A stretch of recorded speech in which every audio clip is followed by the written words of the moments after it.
அனைவருக்கும் துர்காதேவி சரணம் சார்பாக அன்பான வணக்கங்கள். இன்னைக்கு நம்ம பார்க்க போற பதிவு ரொம்பவும் ஒரு முக்கியமான ஒரு பதிவுங்க.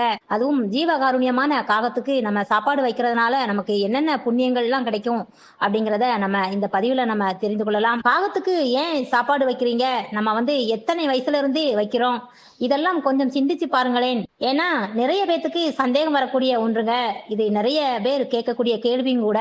எதையும் எதிர்பார்க்காமையா காகத்துக்கு தினமும் சாப்பாடு வைக்கிற, மனசுல ஏதாச்சும் ஒரு காரணத்தை வச்சுட்டு தானே சாப்பாடு வைக்கிற, இல்ல பயத்துல வைக்கிறியா, இந்த மாதிரி எல்லாமே கேள்விகள் நிறைய பேருக்கு ஒரு கேள்வியாகவே எழுப்பப்படுகிறது இல்லையா? அதனாலதான் இந்த பதிவு உங்களுக்கு. கண்டிப்பாக நீங்க இதை பார்த்து பயன்பெறுங்க. பொதுவாக காகத்துக்கு மட்டுமில்ல, குறிப்பா பறவைகளுக்கும் மிருகங்களுக்கும் எல்லாமே உணவு இடுகின்றோம் அப்படின்னா கண்டிப்பா அது ஈஸ்வரனின் சேவை அப்படின்ட்டு கூட அழைக்கலாங்க. ஈஸ்வரர் என்றாலே எல்லா உயிர்களுக்கும் படி அளக்கக்கூடியவர் தானங்க. அப்படி நாம தினமுமே ஒரு உயிரினத்துக்காக படி அளக்கிறோம் அப்படிங்கும் போது அது நாம் செய்கின்ற செயல் அல்ல, அது ஈஸ்வரனே நமக்கு நேராக அந்த உயிரினங்களுக்கு செய்யக்கூடிய ஒரு சேவை என்பதை மனதுல நிறுத்திக்கோங்க. ஏற்கனவே நம்ம பதிவுல ஆரம்பத்தில் கேட்ட கேள்விதாங்க, எந்த வயதிலிருந்து நாம இந்த சேவையை செய்கின்றோம். ஏன்னா ஒரு சிலருக்கு பாத்தீங்கன்னா சின்ன வயசுல இருந்தே இது ஒரு சேவையை செய்வது அந்த மனமானது தானாகவே வந்துடுங்க. ஒரு சிலருக்கு பாத்தீங்கன்னா குறிப்பிட்ட வயதில் தான் இப்படி சேவை செய்வதற்கு ஒரு ஈர்ப்பு ஏற்படும். இந்த பறவைகளுக்கு நாம தினமும் அன்னம் அளிக்க வேண்டும் அப்படிங்கிறது அது ஒவ்வொரு கிரகத்தினோட தாக்குதலாக கூட இருக்கலாங்க, அவர்களுடைய ஆதிக்கமாக கூட நம்முள் இருக்கலாம். அது அவரவர் சூழ்நிலையை பொறுத்துதான் நாம தெரிந்து கொள்ள முடியும். ஆனா பொதுவாகவே இந்த காகத்துக்கு சாப்பாடு வைக்கிற பழக்கம் அப்படிங்கிறது பெரும்பாலானவர்களுக்கு இருக்குங்க. சில பேர் சிட்டுக்குருவிகளுக்கு சாப்பாடு வைப்பாங்க, சில பேர் கிளிகளுக்கு சாப்பாடு வைப்பாங்க. கிளிகள் எல்லாம் வீட்டிலே வளர்த்து அதை பராமரித்து அது நம்மள மாதிரியே பேசக்கூடிய தன்மையை கூட கொண்டு வந்து கிளியை அந்த மாதிரி பராமரித்து வைப்பாங்க. சில பேர் தெருக்களில் போகிற நாய்களுக்கு சாப்பாடு வைப்பாங்க. இந்த மாதிரி ஒவ்வொன்றும் இருக்குங்க. குறிப்பாக இதுல காகத்துக்கு சாப்பாடு வைக்கிறத ஜோதிடர்கள் சொல்வதால வைக்கிறாங்க அப்படின்னு இருக்காங்க.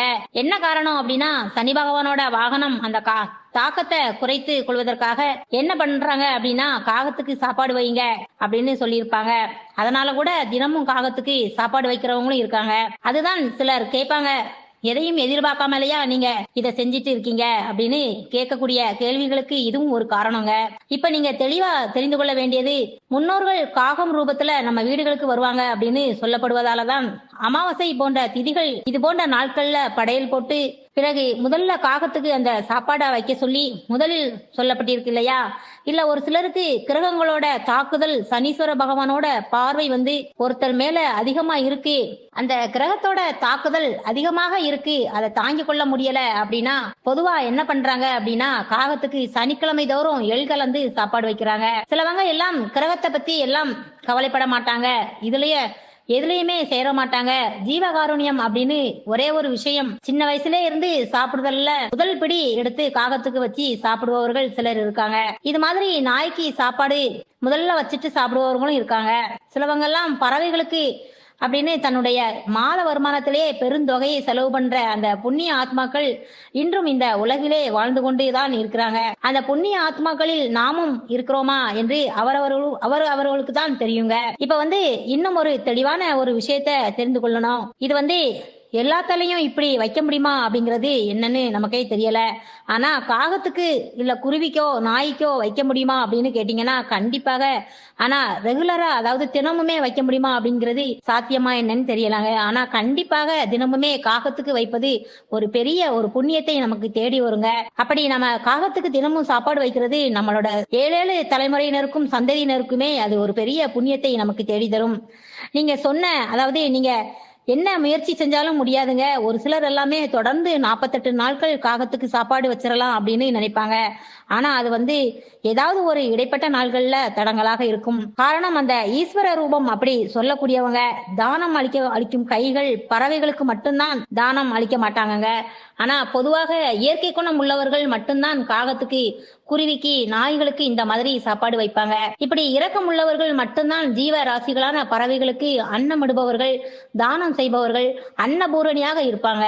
இதுல எந்த மாற்று கருத்தும் இல்லைங்க. இதுல நம்மளை ஏளனமா பேசுகிறவங்களை கண்டு நம்ம அஞ்சாம இல்ல அஞ்ச வேண்டிய தேவையே இல்லைங்க. அவங்களால செய்ய முடியல, செய்கிறவங்களை கூட பார்த்து குறை சொல்றாங்க, அவ்வளவுதாங்க.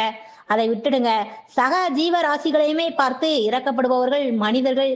இப்படி நேசிக்க தெரிந்தவர்கள் தான் உண்மையான மனிதர்களாக இருக்க முடியுங்க. சில பேர் எல்லா ஜீவராசிகளையுமே நம்ம போலவே நேசிக்க தெரிந்தவர்களாக இருப்பாங்க.